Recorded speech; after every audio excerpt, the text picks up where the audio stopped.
was 47 at the time, and I applied for YWC rooming house accommodation, and I thought that it was permanent and it was a safe place for me to stay. When I got there, I was also in early recovery, and a person that was living there said to me I'd have to be careful using the communal kitchen because someone would bail me up with a syringe, and I was terrified. We had a partnership about 4 years ago with the United Care Harrison, and they co-located a HOPE early intervention worker with us, so a housing worker. And we came to realise fairly early that our clinicians internally didn't have a way to be sure of exactly which clients they should refer to the housing worker or not. And so we went out, we assumed that there would be a tool out there which would help you identify people who are at risk of homelessness, and we couldn't find anything. We did a pretty broad international literature search and still really found nothing that would work for an Australian context. We consulted with some pretty senior academics and sort of people that would be considered experts in homelessness in Australia, and their response was, that's a really good idea and someone should develop that. We really went out and looked at what the academic and practice literature said were the risk factors for homelessness. And there was good data out there, good evidence out there that said what the risk factors were. A history of institutionalisation, someone who's Aboriginal or Torres Strait Islander, a under 18-year-old living at home, a person who lives in a rooming house.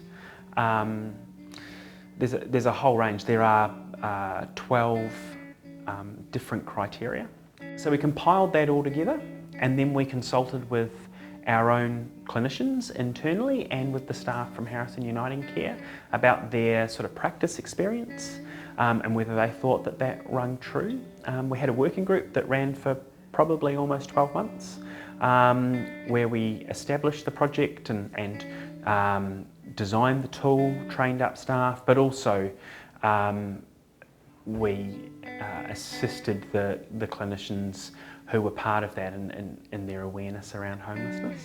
I was in an area that I didn't know because I'm originally from South Australia, and so I had nowhere to go, literally. A friend had offered me to stay on her couch while I could find a place to stay. So I eventually got into emergency accommodation, and but before that I spent the night at Flinders Railway Station because I didn't have a clue what to do. And through Rosie's van, I got linked through to the drop-in service on Grey Street, and then they told me about the drop-in service.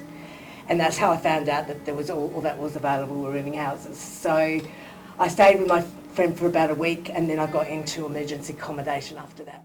Originally we had risk factors and protective factors, and risk factors gave you a positive score and protective factors gave you a negative score, and every score was a +1 or a -1.